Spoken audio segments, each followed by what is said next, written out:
Disneyland's opening day, July 17, 1955, was a nightmare. Rides broke down. Restaurants ran out of food and drink, and a plumber's strike meant drinking fountains were in short supply. Long lines formed at bathrooms. Bunting hid unfinished attractions. Women's high-heeled shoes sank into the fresh asphalt. All in front of a national audience of 90 million, then the largest live broadcast in television history on a day that would be known in Disney lore as Black Sunday.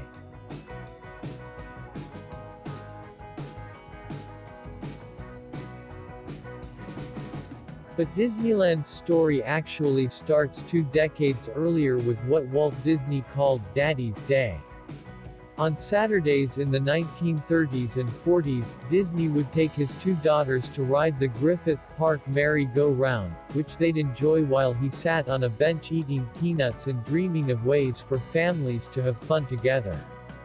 Disney despised the amusement parks they often visited, seeing them as dirty, unimaginative places run by surly employees. He thought he could do better. In 1939 he asked 2 animators at his movie studio to work on a plan for an amusement park. The pair spent 6 weeks visiting parks around the country before drafting a proposal that included many elements that would ultimately end up in Disneyland, including a carousel, a main street promenade, a train circling the park's perimeter and a Snow White ride.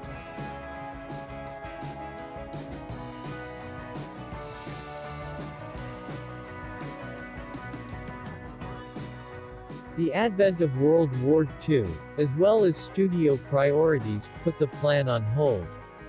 In 1948 Disney laid out his vision for a Mickey Mouse park on land adjacent to the Burbank studio. The plans called for an old-fashioned town square, a city hall, a fire station, an opera house, a movie theater and historic vehicles plying a main thoroughfare. By 1952 the idea had expanded into a $1.5 million amusement park proposal that he presented to Burbank officials. The 16-acre park would feature rides on a spaceship, a submarine and even a paddle wheeler. The city council, which feared such a project would create a carny atmosphere, rejected the proposal. Disney counted the rejection as a fortunate setback. By now, his dreams for a theme park had exceeded the space available in Burbank.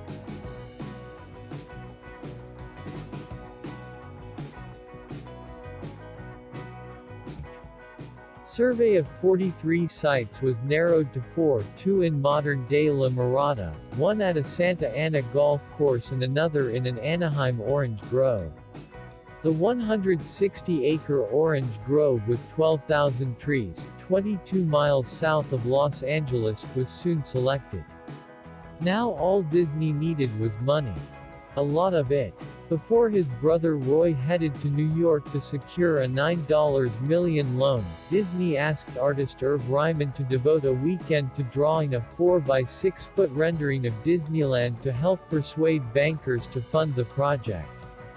A second source of financing came from the ABC television network, which offered $5 million in loans and investments if Disney agreed to produce and host a 1-hour weekly show called Disneyland.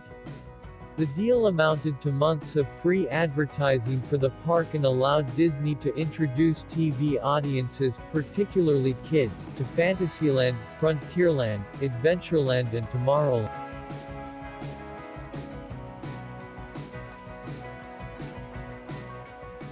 Groundbreaking took place in July 1954.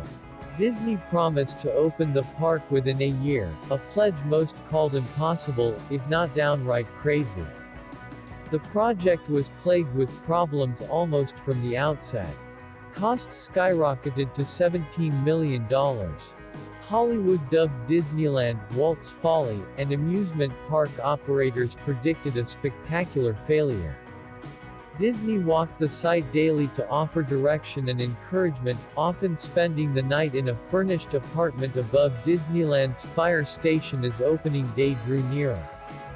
By the final month, 1,200 workers were toiling at breakneck speed to complete the project on time, if not on budget. Disneyland wasn't ready on opening day, but Disney decided to open the gates anyway to the media and invited guests. Traffic was backed up for 7 miles on the Santa Ana Freeway, and the 5,000 expected guests mushroomed to 28,154 thanks to scores of counterfeit tickets. Carpenters, landscapers and painters worked right up until the beginning of the 90-minute live television broadcast. The chaos was captured by 22 cameras spread throughout the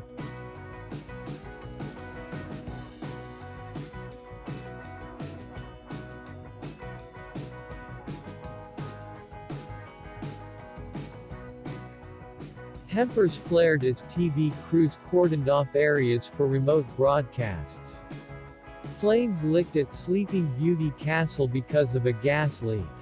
Water washed across the overloaded deck of the Mark Twain riverboat. Areas were roped off with signs that read, "To be opened soon." Ronald Reagan, who was one of the television broadcast hosts, was forced to scale the wall of Frontierland to make one of his scheduled appearances. At one point, Disney got locked in his apartment above the fire station and couldn't get out.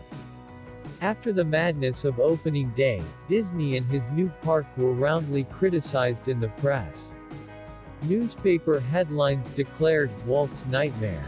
The media predicted a quick and early demise. The public didn't listen.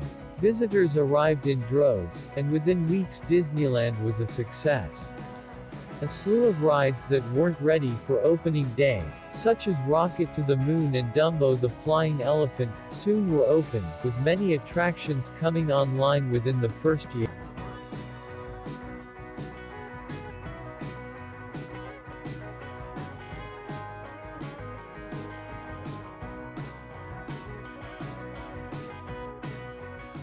Within 2 months, the park had welcomed its 1 millionth visitor.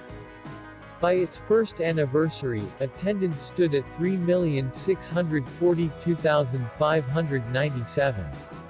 60 years later, Disneyland's popularity continues to grow, with total overall attendance topping 750 million and showing no signs of slowing down.